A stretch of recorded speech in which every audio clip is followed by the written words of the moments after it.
आजकल जो किड्स में हमने देखा है बहुत जल्दी ब्रेसेस लगवा लेते हैं। At very early age you see with kids with braces, और फिर जब रात को सो रहे मुंह खुलता है, and then all these effects are there. So what is your take on that? पहले तो 2 एक मोस्ट इम्पोर्टेंट चीज़ है कि हमारी डाइट, ठीक है? बहुत ही खराब डाइट है। Wafers, biscuits, all of these are introduced बहुत जल्दी इनटू राइट। लाइफ। अब उसके कारण क्या हो जाता है ना, बच्चों के मिल्क टीथ में कैविटीज़ लग जाती हम्म। हैं। अब पेरेंट्स को क्या लगता है ये तो दाँत निकलेगा, तो दे डोंट ट्रीट इट, हम्म। ठीक है? अब समझो यहाँ ये 2 दाँत हैं, हम्म। ये 2 दाँत ऐसे अटके हुए हम्म। हैं। अब इनके बीच में कैविटी होगी। हम्म। अब क्या होता है, ये दोनों दाँत शिफ्ट होते हैं। राइट। जॉ ग्रोथ में हम्म। आपके नेचुरल मिल्क टीथ का बहुत इंपॉर्टेंट रोल होता है। ओके। वो क्या करते हैं, वो बड़ी जगह होती है, हम्म। वो मेंटेन करते हैं आपके परमानेंट टीथ को आने के लिए जगह। हम्म। क्योंकि आपका कैविटी हो गई, आपने उसको ट्रीट नहीं किया, राइट। तो क्या होता है, वो स्पेस कम हो जाती है, जॉ एक्सपैंड नहीं होती, हम्म। फिर दांत आने लग जाते हैं इधर उधर। दूसरा एक और प्रॉब्लम होता है कि थोड़ा हम जानते हैं चीजें, तो हमने दांत निकलवा दिया हम्म। क्योंकि वो बहुत ज्यादा डिले हो गया या जो भी होगा। तो उसके कारण क्या होता है, हम्म। वापस से दांत शिफ्ट होते हैं और जॉ ग्रो नहीं हो पाता और नीचे का दांत आने वाला अटक जाता है। हम्म। सेकेंडली, हमारी डाइट में रॉ कुछ भी नहीं, हम्म। इतना हम प्रोसेस्ड कुक्ड फूड देते हैं।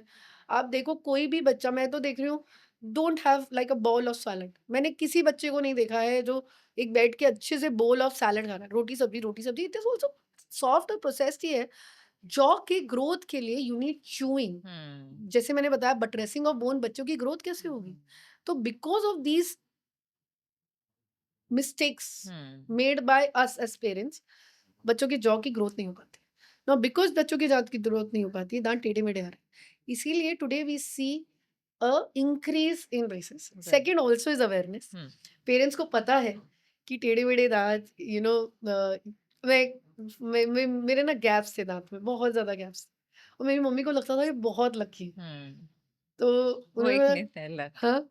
और मेरा तो कोई लक कम नहीं हुआ, मैंने ब्रेसेस लगवाए, मम्मी से झगड़ा करके लगवाए, क्योंकि हाँ। आई न्यू कि इन फ्यूचर मैं डेंटिस्ट बनूंगी तो मैं ये ऐसे ब्रेसेस, किसी पेशेंट को मैं बोलूं कि आप अपने दांत ठीक करवाओ, बोले नहीं राइट। लगी है, आपने क्यों नहीं करवाए? मेरा तो लक कम नहीं हुआ। तो ऐसे ना, ये इंडिया में बहुत मिथ्स भी है कि ये दांत बहुत लकी है, ये दांत, कोई ऐसा नहीं है।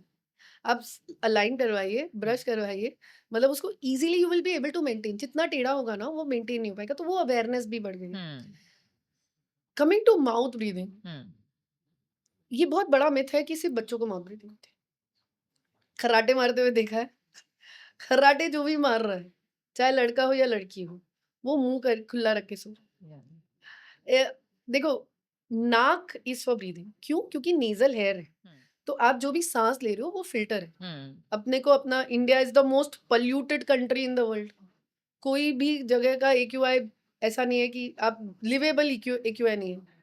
ये तो है, इट्स अ प्रूवन फैक्ट। अब आप सोचो, मुँह खुला रख के सो रहे हो। हुँ।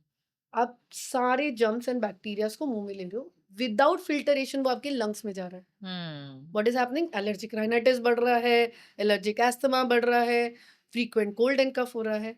दूसरा, ये बड़ों में प्रॉब्लम हो, हुँ। बच्चों में इसमें क्या हो रहा है, जब मुंह खुला रख के सो रहे हैं, जीभ जो है ऐसे रहती है नीचे की तरफ।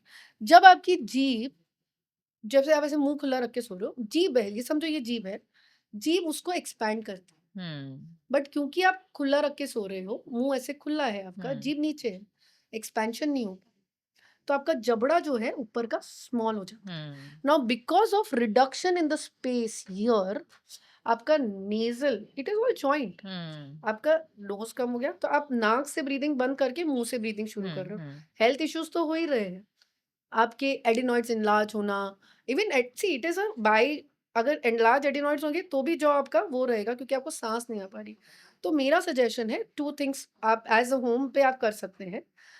पहली चीज़ है mouth taping, it's very easily available. आप अमेज़न पे डालोगे ना, माउथ टेप फॉर स्लीपिंग, इतने सुंदर-सुंदर कैट के डिज़ाइन वगैरह के भी मिल जाते हैं। You can buy that. As an adult you should do proper taping, like okay. वो जो बैंडेड्स आती हैं, उसका छोटे-छोटे पीसेस कट करके वो करो। But even if you start that, like बच्चा मुंह खोलेगा भी ना तो हुँ। थोड़ा सा ही खुलेगा, पूरा नहीं खुलेगा, एंड स्लोली वो जाएगा। Second very important is breathing exercise. हुँ, अगर आपके बच्चे को कंटिन्यू सॉरी अगर आपके बच्चे को कंटिन्यूअस एलर्जिक राइनाइटिस हो रहा है या कोल्ड एंड कफ्स हो रहे हैं, तो what you should do is teach them to do good breathing exercises, yogas, so that your nasal breathing improves hmm, and your mouth breathing reduces.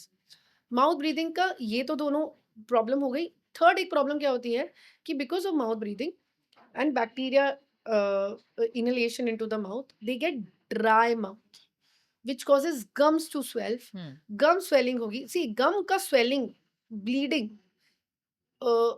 With inflammation एक बहुत बड़ा डिजीज है। हुँ, आज ये नोन फैक्ट है हुँ, कि ब्लड के bleeding from the gums या गम्स में से swelling will go into your bloodstream.